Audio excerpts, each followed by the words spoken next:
একটা চাকরির চেয়ে বেশি কিছু ছিল।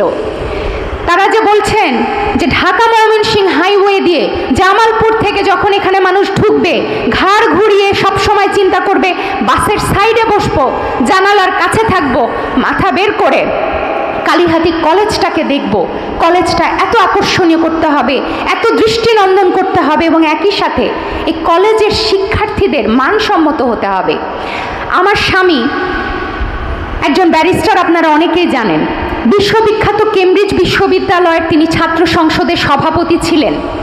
প্রথম বাঙালি হিসাবে, প্রথম এশিয়ান হিসাবে দায়িত্ব পালন করেছিলেন, এবং তিনি সেখানে লেখাপড়া করেছেন।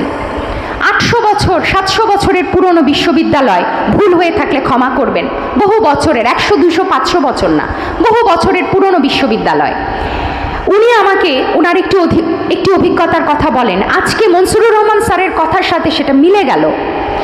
উনি বলছিলেন আমাকে যে উনি ভাইস চ্যান্সেলরের সাথে, কেমব্রিজ বিশ্ববিদ্যালয়ের ভাইস চ্যান্সেলরের সাথে উনি বিভিন্ন মিটিং করতেন, কারণ তিনি ছিলেন ছাত্র সংসদের সভাপতি।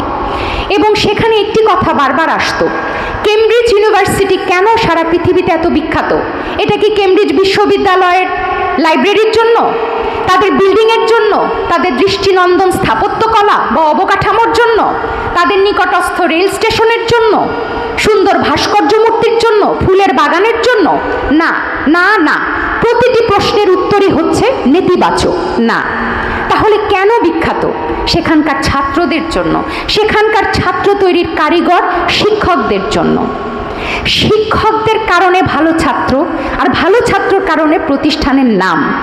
স্যার বলছিলেন বারবার, তিনি যেখানেই গেছেন 100% পাস, জাতীয় এবং জেলা ক্ষেত্রে তিনি পুরস্কৃত হয়েছেন। আমাদের এই কলেজে আজকে কিরণ স্যার আসেননি, তিনিও কিন্তু একজন বিখ্যাত শিক্ষক, লেখক, প্রতিষ্ঠিত ব্যক্তিত্ব আমাদের শিক্ষক সমাজে। কালীহাতি কলেজে এ ধরনের শিক্ষক আমরা পেয়েছি। আজকে আমাদের মধ্যে আমাদের যে সিনিয়র শিক্ষকরা আছেন, Abdul Halim sir, Ashraf Hossain sir, Habibur Rahman sir, Mujibur Rahman sir, Akhil sir, ABM Abdul Hai sir, এই যে সারি সারি উজ্জ্বল নামের নক্ষত্রগুলি, আজকে কিন্তু তারা আমাদের মাঝ থেকে চলে গেছেন। নতুন প্রজন্মের যে শিক্ষকরা এখানে এসেছেন, 2015 থেকে 2023 সালে নিয়োগ পেয়ে আগামী 25 থেকে 30 বছর যারা এই কলেজের কাণ্ডারি হবেন, তাদেরকে আমি আমার এই গুরুজনদের সাথে গলা মিলিয়ে বলবো যে আপনারা শিক্ষার মানোন্নয়নে, ছাত্রদের ক্লাসমুখী করতে, ডিজিটাল যুগের সাথে পাল্লা দিয়ে শিক্ষাঙ্গনকে আকর্ষণীয় করতে, পাঠ্যপুস্তককে আকর্ষণীয় করতে, ক্লাসরুমটিকে আকর্ষণীয় করতে আপনারাও কাজ করুন।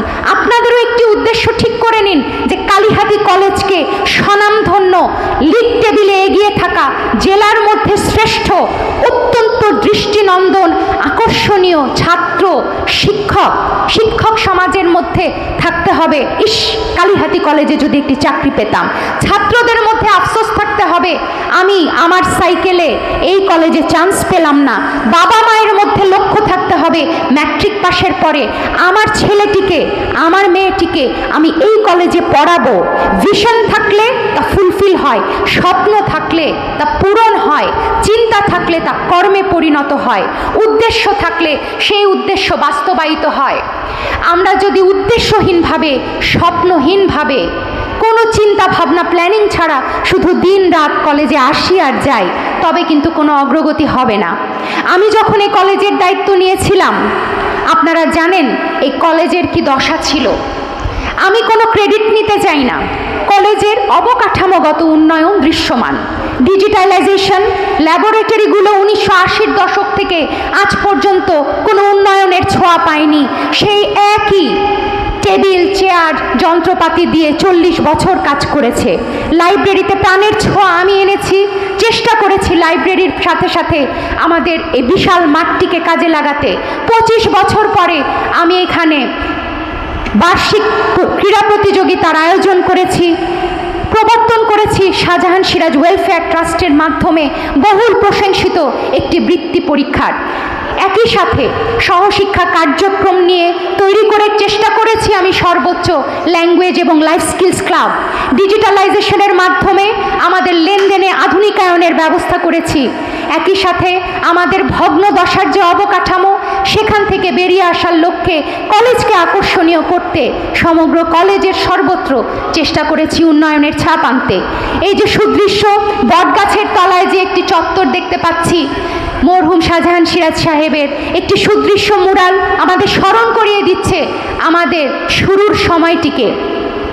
আমাদের অফিস ঘর থেকে শুরু করে শিক্ষক মিলনায়তন এবং আমাদের নির্মীয়মান মুক্তিযুদ্ধ জাদুঘর, এই সর্বত্রই আমি চেষ্টা করেছি কাজ করার, এগিয়ে নেওয়ার। কিন্তু